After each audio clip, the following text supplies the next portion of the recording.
US President Joe Biden has announced that he will end his candidacy for re-election. In a letter posted to his social media account, Biden said that it is in the best interest of his party and the country. This comes 4 months before Americans go to the polls and follows weeks of intense pressure from fellow Democrats after a faltering debate performance against Republican Donald Trump at the end of June. Biden said it had been the greatest honor of his life to serve as president. The letter further says that he will focus solely on fulfilling his duties as president for the remainder of the term. And for more on this developing news, we are now joined by SABC News international editor Sophie Mokoena, and she joins us now via our telephone line. Sophie, thank you so much for your time this evening. I mean, some are saying that this has come as a shock and surprise. What are your thoughts on the breaking news we are seeing this evening? Well, earlier on, it was clear that something was happening when there were reports that those who are very close to President Biden are meeting, including the family, to discuss the decision to pull out. And we know that there was pressure now from senior party members like Barack Obama, the former president of the U.S., Hillary Clinton, the former Secretary of State. And therefore, it was clear that he didn't have support, particularly from the people that are supposed to be pushing and assisting him with campaigns. And therefore, I think he realized that, unfortunately, this is time to kind of end the race and give a new person, perhaps with more energy, to soldier on. And we know that when actually I saw a report that the Republican candidate, Donald Trump, is worried that Biden might pull out, I knew that it was an indication that his intelligence, they have already informed him in terms of what was happening within the Democrats. And therefore, he has announced that he is not going to continue with the race and immediately endorsed Kamala Harris, who is the vice president at this moment. And the train is in full steam now because he even launched the fundraising program for Kamala Harris. So starting from tomorrow, we are likely to see Kamala Harris' program getting even more intense because now he has to push so that come the Democrats' convention in August, she can get an endorsement from the party. And Sophie, one would say that is this the best solution for the party as well as for America, especially considering what we've seen over the past couple of months? I mean, he has been criticized for his age. He's also been criticized for that performance in that debate with Donald Trump. Was this the best solution for the Democrats? This is the best solution for him to step aside.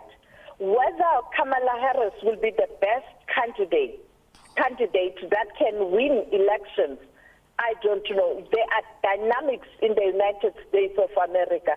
The issue of patriarchy is likely going to play itself. The issue of race is going to play itself. And therefore, you need very powerful people to be behind her.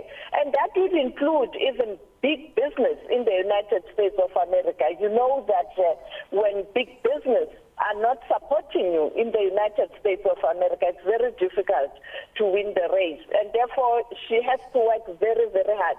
And there's another hurdle. She still has to get an endorsement from the party. And the convention is only in August. And we'll see then whether members of the Democratic Party in the United States of America will support a decision by the incumbent to endorse the vice president. Sophie, one would also ask, this would most likely affect the Democrats, especially with just a few more months left for the election to take place. How will this affect, their performance at the polls in the upcoming elections? It is very difficult to make a prediction, but it will be a situation where perhaps because she comes in at the very last line of victory. Maybe people will rally behind her, because what led to her now coming in, if they do endorse her at the convention, is the fact that she is saving the party. And you know that there are Americans who really agree with what Biden is saying. Defend democracy, ensure that America doesn't regress. Even the international look of America, the internal policies, and therefore, because Kamala will continue with what Biden has started and what Biden was doing, you can see a situation where many Americans might rally behind her, including women, perhaps, and not only women of color, but women in general in the United States of America.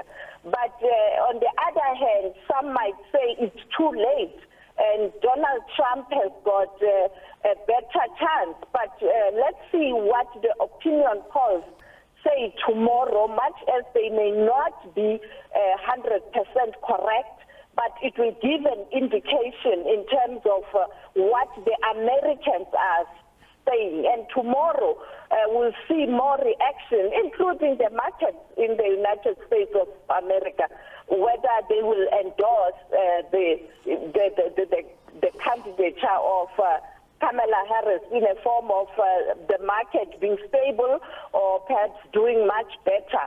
So I think we'll see on Monday what is going to happen. But I think for now, Kamala was ready. You saw him when she was addressing people and organizations around the United States of America. She had that confidence. And I think at that time she was already indicating, perhaps she had a discussion with Biden that if things don't go as Biden would want them to go in terms of support, he is going to endorse her. And therefore, let's see. But I think for the United States of America, another good message that a woman can contest the highest office in the land.